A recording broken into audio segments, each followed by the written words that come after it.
Il-kap eżekuttiv tal-Awtorità Maltija tat-Turiżmu Carlo Micallef qal li llum il-pajjiż jinsab f'pożizzjoni li jattira turiżmu ta' kwalità li huwa inqas sensittiv għal prezz u li lest li jonfoq iżjed għall-esperjenza offruta.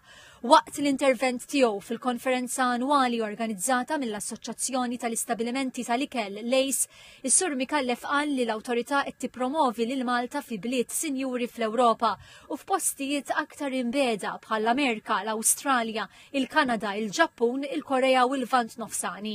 Qegħdin naħdmu sabiex inġibu żjed turisti li apprezzaw il-gastronomija tagħna. Fil-fatt fil-marketing tal-Awtorità Maltija tat-Turiżmu għandna sezzjoni sħiħa li qiegħda tippromovi l-Malta bħala destinazzjoni gastronomika kemm għall-ikel Malti kif ukoll l-esperjenza li wieħed isib f'pajjiżna.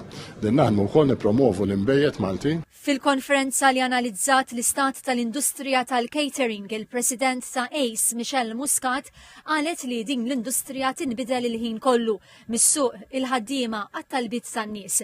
Irrimarkat li l-isfidi tal-industrija mhumiex l-istess għall-istabilimenti kollha. Nixtiequ li nintejbu daqsxejn iktar il-kwalità tat-turist. Apparti l-kwalità tat-turist aħna ovvjament mhux it-turist biss jiġi jkun għandna l-lokal ukoll li aħna kburin bihom, jiġifieri li mhux bil-fors irridu t-turisti biss biex jiġu jiklu.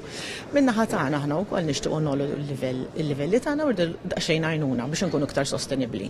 Ġifieri aħna qed induru lejn l-awtoritajiet, nixtiequ naħdmu flimkien. Il-konferenza kienet indirizzata wkoll miċ-Chairman tal-Awtorità Maltija tat-Turiżmu Gavin Gulija fl-assenza tal-Ministru tat-Turiżmu Clayton Bartolo, fejn irrimarka li fl-aħħar snin is-settur evolva u tjib drastikament grazzi għal fiduċja tas-settur privat li investa aktar.